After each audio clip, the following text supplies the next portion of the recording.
A lot of this isn't going to make sense to you, and I'm sorry about that. I'm just going to start at the beginning, with the house.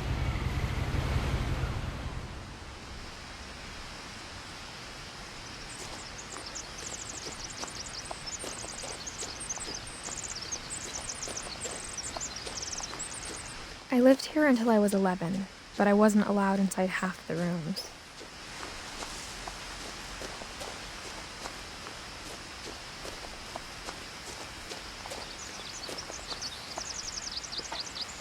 Inside the mailbox were bills from 7 years ago, marked urgent, open immediately.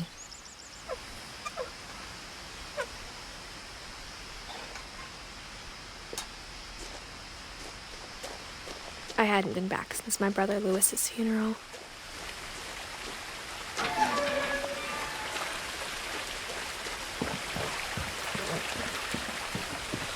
In her will, my mother left me a key, but didn't tell me what it unlocked. Maybe she thought I'd know, or she thought that the mystery would be enough to bring me back.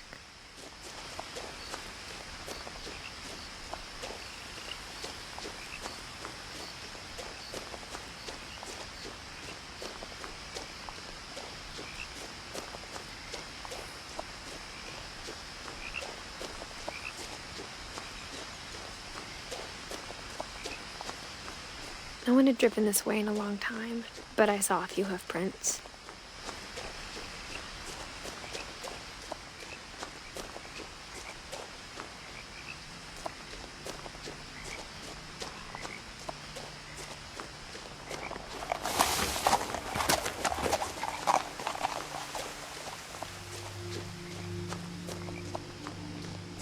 The truth is, even after I inherited the house, I never thought I'd come back to it.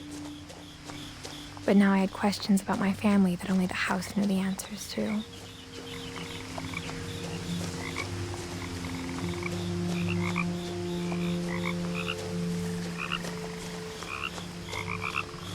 The house was exactly like I remembered it, the way I'd been dreaming about it.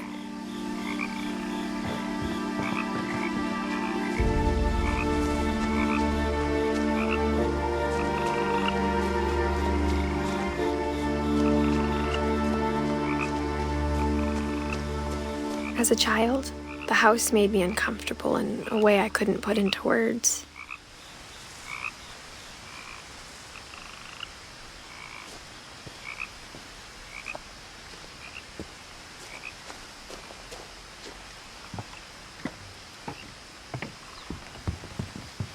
Now, as a 17-year-old, I knew exactly what those words were. I was afraid of the house.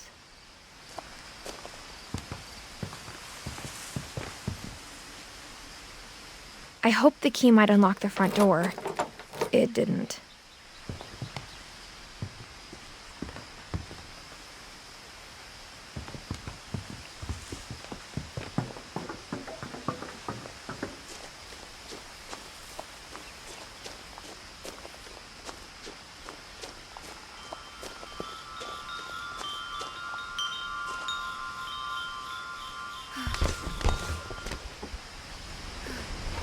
Crawling through the doggy door used to be a lot easier when I was 11. The power had been turned off the night we left.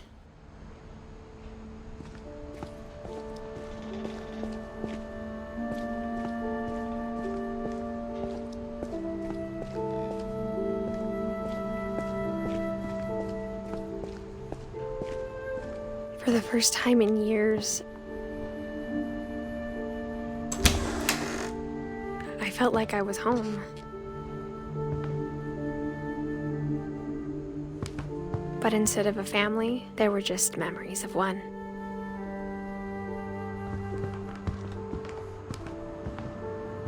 Like how after Lewis started working at the cannery, we all got sick of eating salmon, except our cat, Molly.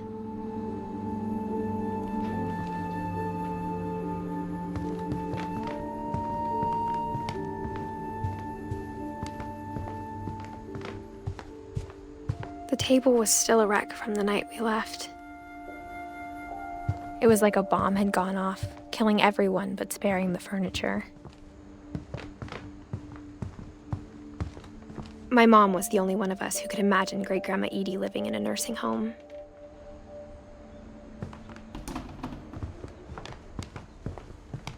Nothing in the house looked abnormal.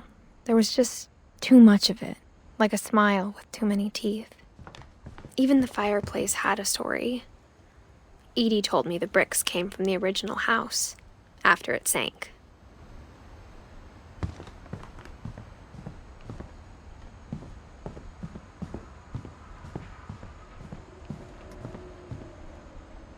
My mom wasn't much of an optimist, but she never stopped believing that my brother Milton was alive. Edie told me once that every Finch who ever lived is buried somewhere in the library.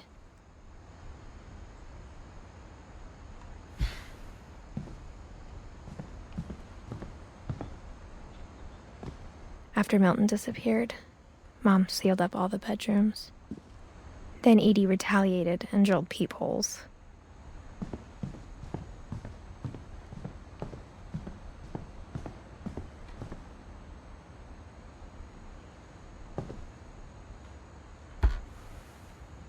The last time I was in Edith Sr.'s room, I was 10 and she was painting my portrait.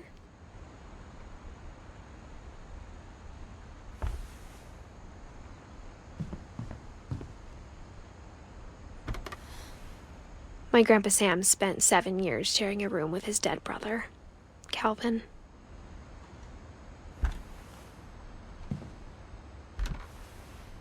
As a kid, I just assumed every house had peepholes and sealed rooms you weren't allowed inside of.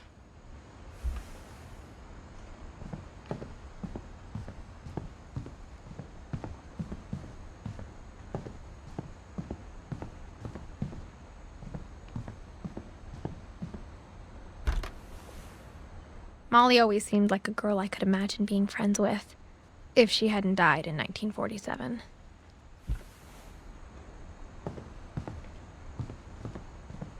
I spent a lot of time playing in Great Uncle Walter's room. I think my mom sometimes regretted not sealing it up. Lewis told me there were secret passages, but I never believed him.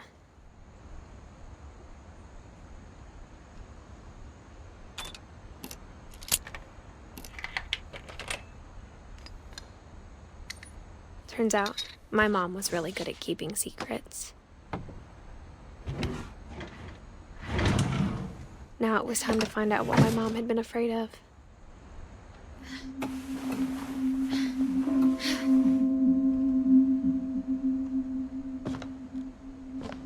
Reading this, maybe it sounds like I had a plan. But I had no idea what was behind that door.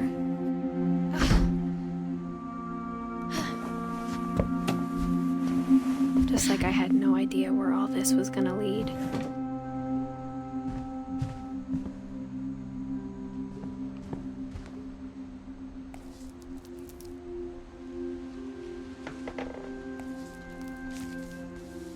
December 13th, 1947. Dear Diary, I'll be gone soon, but I wanted to tell somebody about what's gonna happen. It started when Mom sent me to bed without dinner. I woke up and I was starving, so I looked around for something to eat. My Halloween candy was all gone.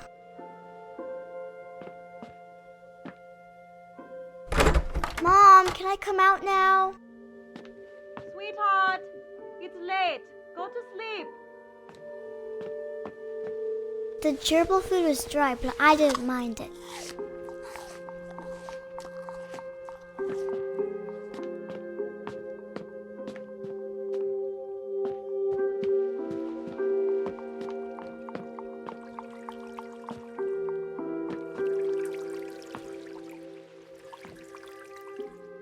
I thought about eating Christopher, but I held back.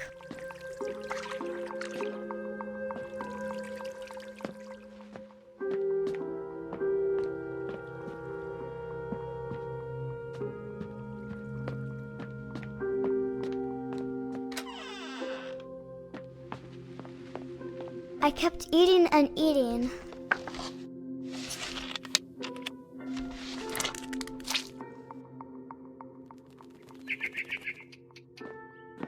I ate a lot of things that night.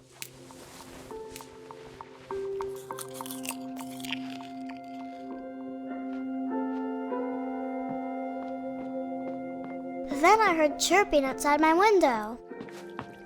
It was a barn swallow going back to her nest.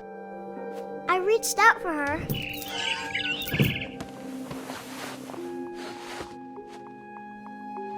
And suddenly, I was a cat.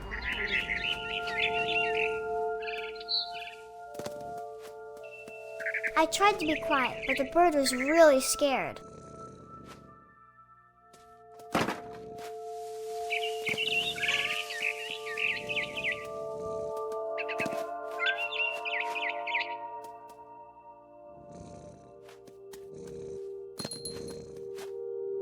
Mom and Dad didn't even look at me.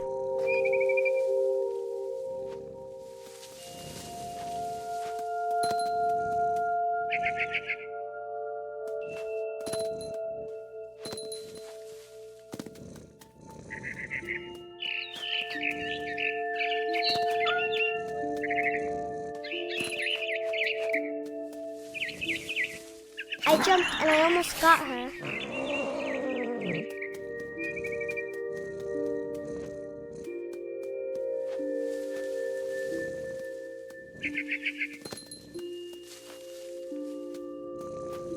I could tell she was getting really tired.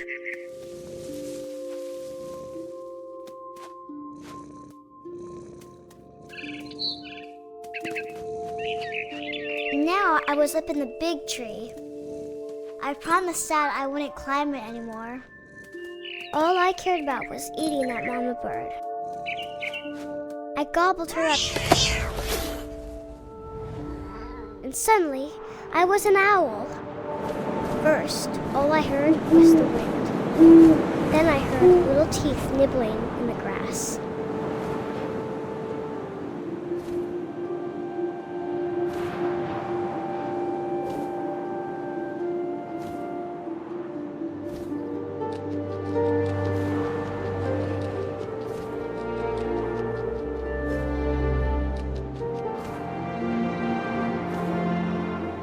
Rabbits.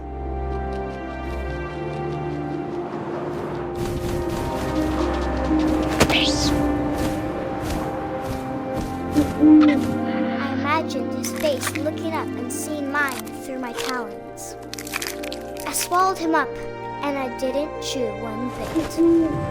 Then I flew off to find something bigger.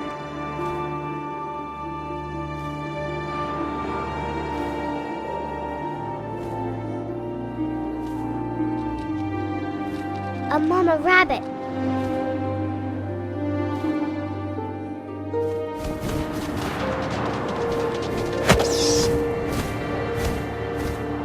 She was almost too big to carry. I started choking, but I couldn't stop eating. And suddenly, I was a shark.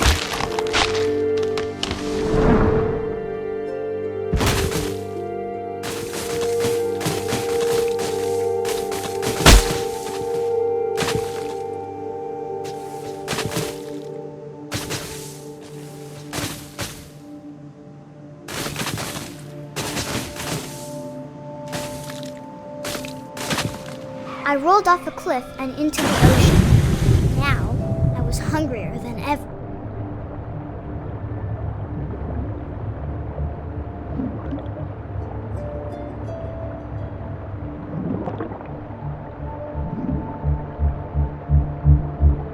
I wanted fat, juicy seeds.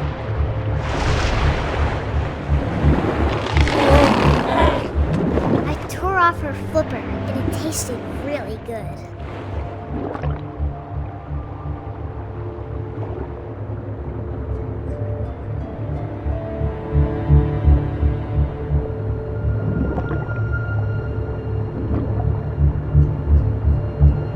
I grabbed on tight.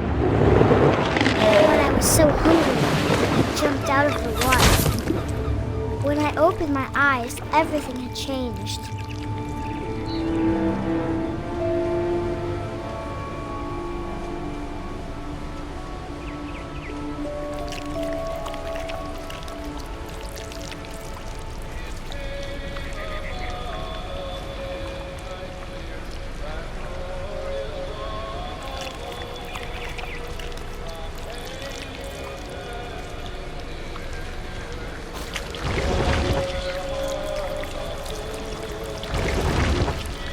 now I was a monster and I smelled pea blood.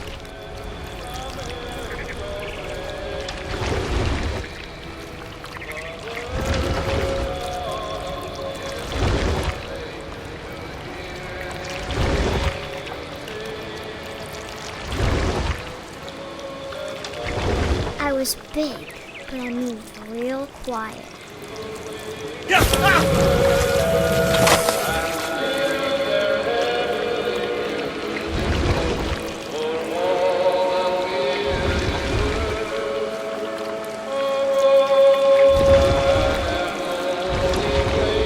I wanted to stop, but also I didn't.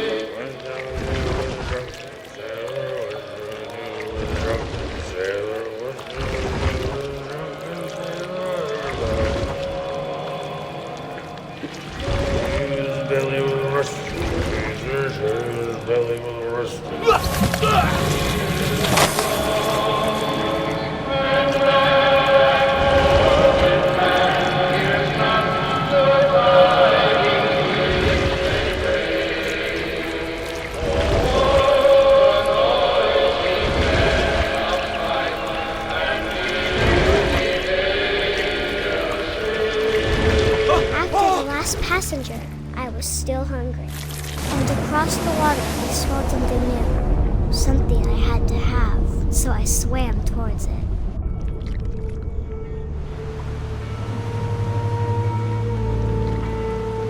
I slithered onto the sand, and the good smell went into an old pipe.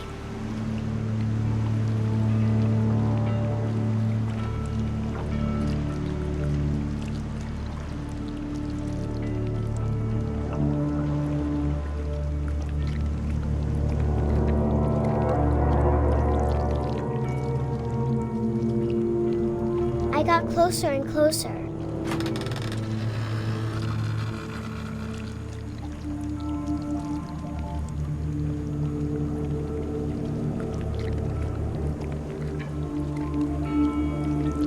All of my stomach started growling. And suddenly, I was me again. I held my breath for a long time, but I couldn't hear anything. I think it's waiting for me to fall asleep. But it's not going to wait much longer. It needs to feed, and we both know I will be delicious.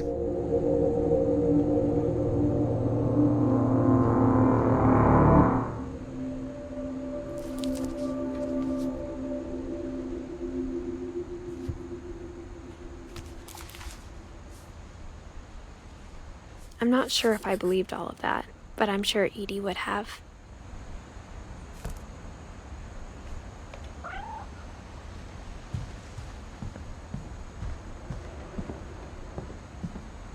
I can't describe it, but I felt like some part of Molly was still here.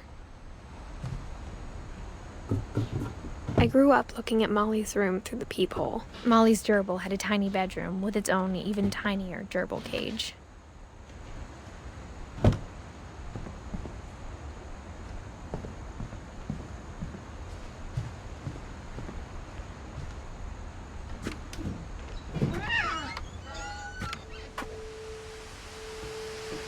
This will be obvious later, but my mom never told me any of these stories. Edie would have, but Mom didn't like bringing up the past. Though, when we adopted a stray kitten, she was the one who named it Molly.